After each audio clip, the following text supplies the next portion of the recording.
Sir sir car అక్కడ park చేయండి sir.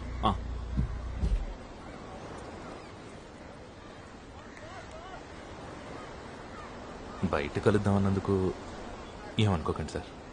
స్టేషన్లో 2 స్పెషల్ బ్రాంచ్ వాళ్ళు ఉన్నారు. 2 వేస్టే, కానీ అసోసియేషన్ లీడర్స్. మా పోలీసులు బాగా హేట్ చేస్తారు సార్ మీ ప్రొఫెషన్ని. తప్పేం లేదు, మేము జనాల మీద రెచ్చిపోకుండా పైనుంచి కంట్రోల్ చేసేది కోర్టులే కదా. అయితే ఇక్కడ కలుద్దామని నువ్వు చెప్పకపోయింటే ఒక స్పెషల్ బ్రాంచ్ రిపోర్ట్ని ఫేస్ చేసేవాళ్ళం.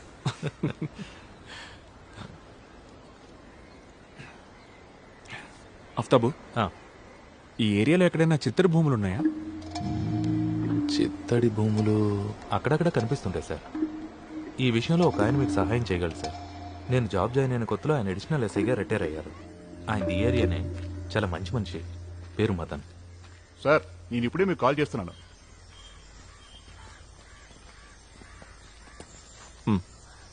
జడ్జి సార్కి ఏం కావాలంటే? మదన్ సార్, ఈ ప్రాంతంలో ఎక్కడైనా చిత్తడి భూమి ఉందా పెద్దది? ఫిష్ మార్కెట్ నుంచి చేపల వేస్ట్ అంతా డంప్ చేసేది. ఓహో, అర్థమైంది సార్, చేపల ఊపి. ఇప్పుడు మీరు ఫ్రీ అయితే ఒకసారి అక్కడికి. సరే సార్, రండి వెళ్దాం.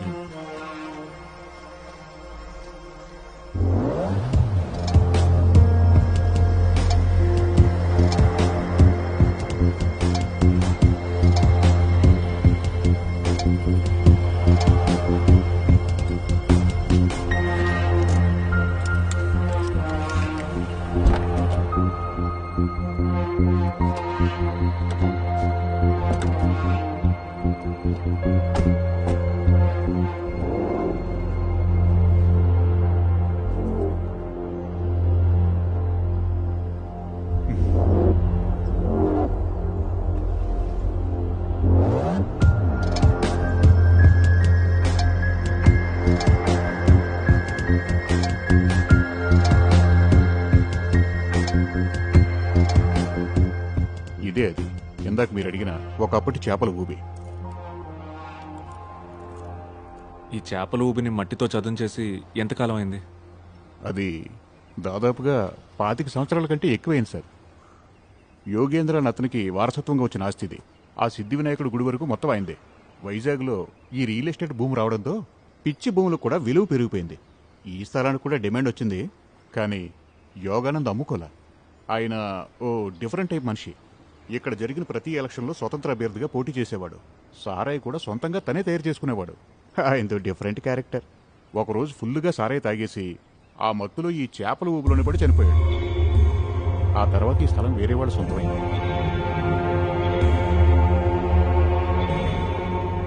ఈ యోగానంద్ లావుగా ఏమైనా ఉండేవాడా? భారీగా, ఓ పొగరబోతు దున్నపోతునైనా సరే సులువుగా లొంగ తీసుకునేవాడు. సార్, మీకు ఇవన్నీ ఎలా తెలుసు? లేదు, నేను ఒక రీసెర్చ్లో భాగంగా కొన్ని పాత ఇన్సిడెంట్స్ని స్టడీ చేస్తున్నాను. ఓ, యోగానంద్ ఊబిలో పడి చనిపోయింది యాక్సిడెంటల్గానే కదా?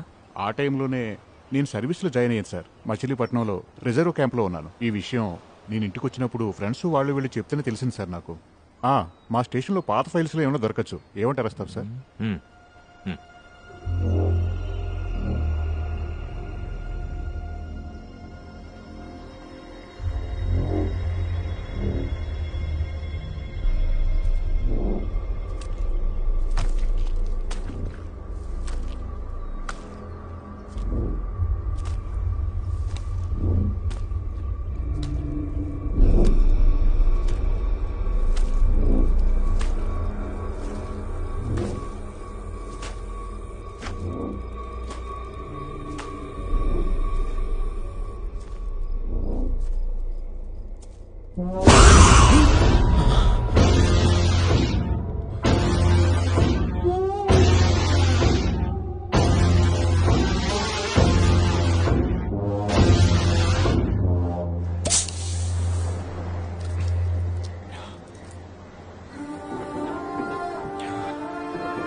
నేను ఇక్కడ ఎంక్వైరీ చేశాను.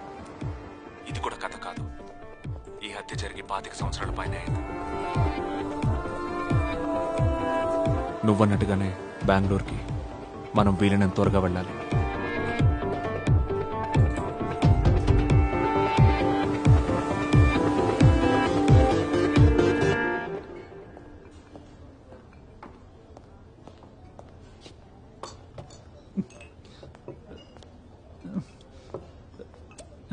SV sir.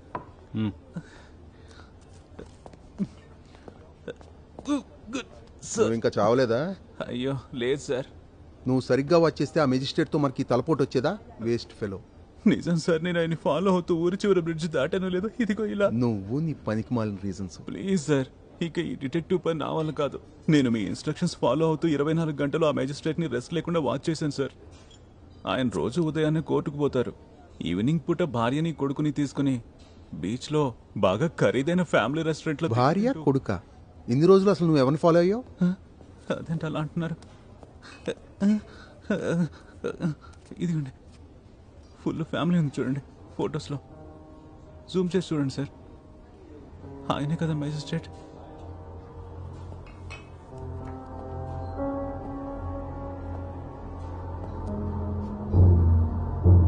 సుధాకర్, నీకు ఫోటో సెండ్ చేశాను. ఆ మెజిస్ట్రేట్ మ్యాటరే. ఆ తల్లి కొడుకులు ఎక్కడున్నారో ట్రేస్ చేయండి. ఇంట్లో, స్కూల్లో, ఆఫీస్లో అన్ని చోట్ల ఎంక్వైరీ చేయండి. ఈసారైనా కాస్త బుర్రున్న వాళ్ళని పంపు. Prosecution has failed to establish that the accused has willfully committed to the crime and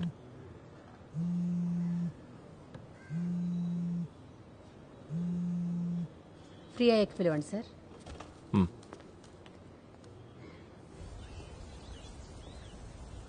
నితిన్ని వెతుక్కుంటూ ఈరోజు ఉదయం పోలీసులు స్కూల్కి వచ్చారంట.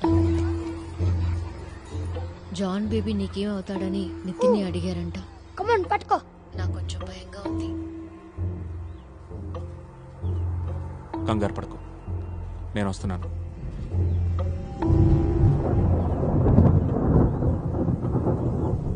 నా గురించి ఆఫీస్లో హెచ్ఆర్ని ఎంక్వైరీ చేశారు. నీతో నా రిలేషన్ ఏంటని అడిగారంట. Nothing will happen. Chief judge Ajit సార్కి జరిగిందంతా చెప్పేశాను. మీ ఇద్దరి మీద జరుగుతున్న అన్ని investigations it will be called off immediately. I promise. But ఈ కథల వెనుక దాగున్న మిస్టరీని మనం వెంటనే సాల్వ్ చేయాలి. నితిన్తో కలిసి మనం ఇమీడియట్గా బెంగళూరుకు వెళ్దాం. సచిన్ ఫైల్స్ అన్ని లాకర్లో ఉన్నాయా?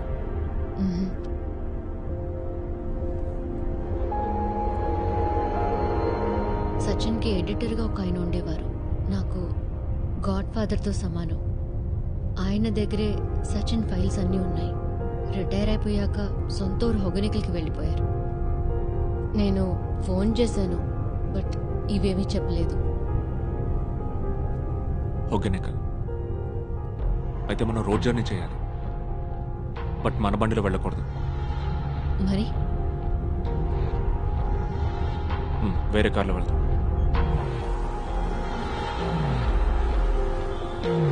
లాంగ్ ట్రిప్సే లాభం. నేను సార్కి చెప్తుండేవాడిని.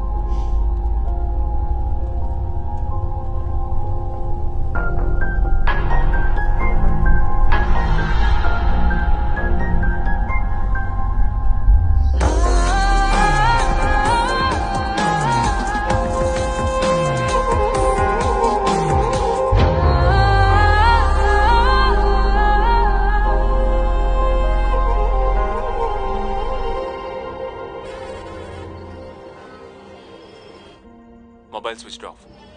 రేపు మార్నింగ్కి రీచ్ అవుతాం. ఈ కథలు తనకు ఎలా తెలుస్తున్నాయో నితిన్కి ఖచ్చితంగా తెలుసుండకపోవచ్చు.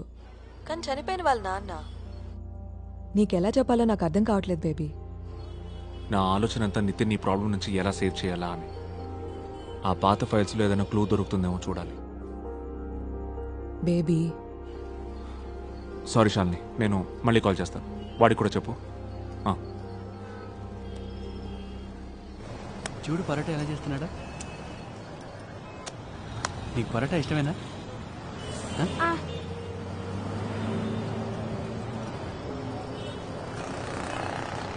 ఏదైనా ఆర్డర్ ఇచ్చావా?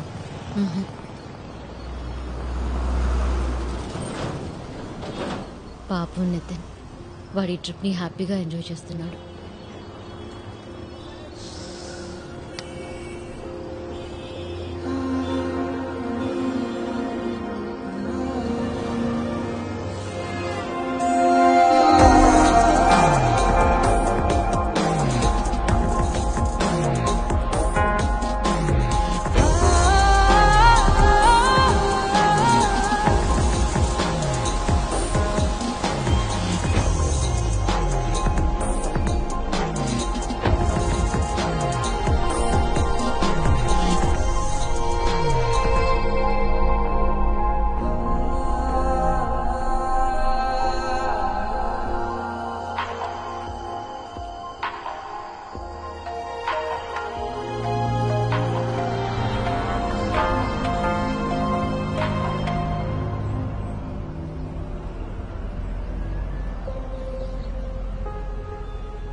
ఎలా ఉన్నావు?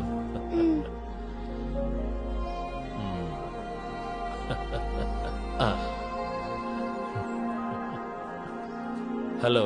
హాయ్. మదన్ లాల్ పాండ్యా. జాన్ బేబీ. రండి.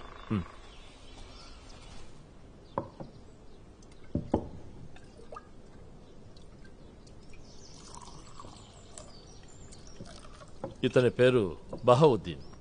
మంచి కుక్కు. మధ్యాహ్నం లంచ్లోకి చేపల పులుసు చేస్తాను sir. Fresh fish from Kaveri river.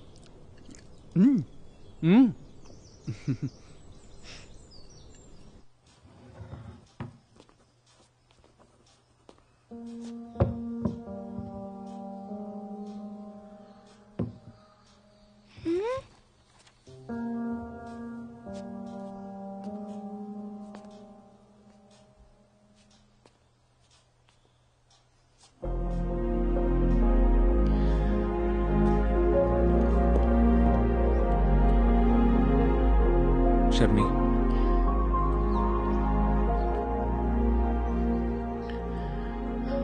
నేను వాటిని చూడలేను. నువ్వే అన్ని చెక్ చేయి. నేను చూసుకుంటాను. కంప్యూటర్స్కి పాస్వర్డ్స్ ఏంటి?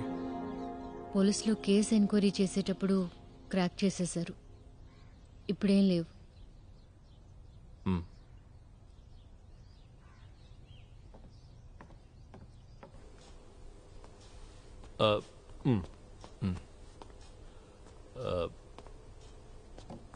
నువ్వు పద.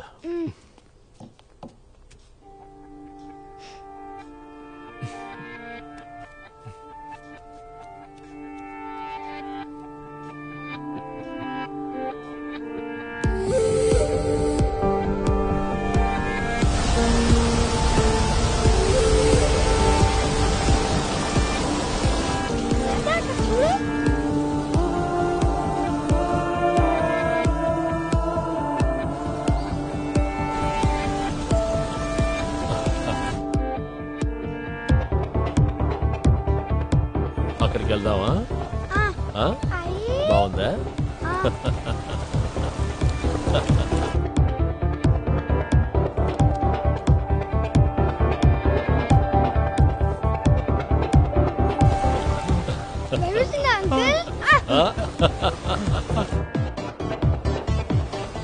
చూడు అమ్మా.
నేను అదంతా బోట్లో తిరిగాను.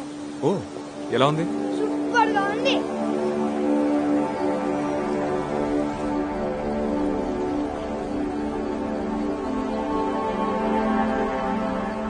ఐఎమ్ షూర్ సచిన్ కి నితిన్ కథలకి ఏ సంబంధం లేదు.